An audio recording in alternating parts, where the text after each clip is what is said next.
হে মনের সুখে চালাই গাড়ি গুনগুনায়া গাইছি গানি হঠাৎ কইরা পুলিশ আইসা বলছে চাচা দাঁড়াই যান অবৈধ গাড়ি নিয়া হাই রোডে আইসো কেন বলছি আমি চালাই গাড়ি বাগারপাড়া খাজুরাই আজকে আমি এই রোডেতে চলে যাইছি বেজুরা বলছি আমি নতুন আইছি এই রোডেতে চালাই না হায়া তাউর পুলিশই বলে চাচাই জানো পালাই না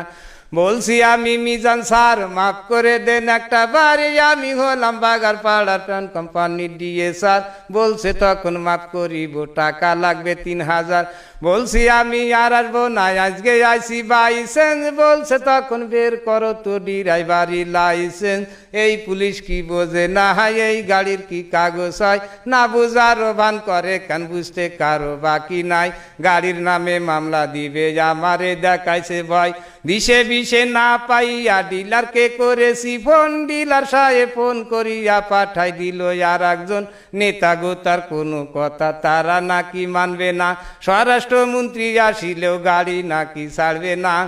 আরে আতাউরে ঝাড়ি বেশি চুপচাপ আছে মিজান স্যার ভাব দেখিয়া মনে হয় রাষ্ট্রপতি সমান পাওয়ার বলছে গাড়ি থানায় নেব দেব গাড়ি পুড়ায়ে দেখিব কোন নেতায় আছে গাড়ি নিবে ছাড়ায়ে আমি ভাবলাম কাজ হবে না কথা বেশি বাড়ায়ে বলছি আমি বাড়ি যাব বাড়ি যাওয়ার কি রাস্তায় উপায় একটা বের করে দেন করে দেব ব্যবস্থা সত্য একটা ঘটনা সবার সামনে করলাম প্রকাশ বলছে তখন ডিলার রে টাকা করিতে বিকাশ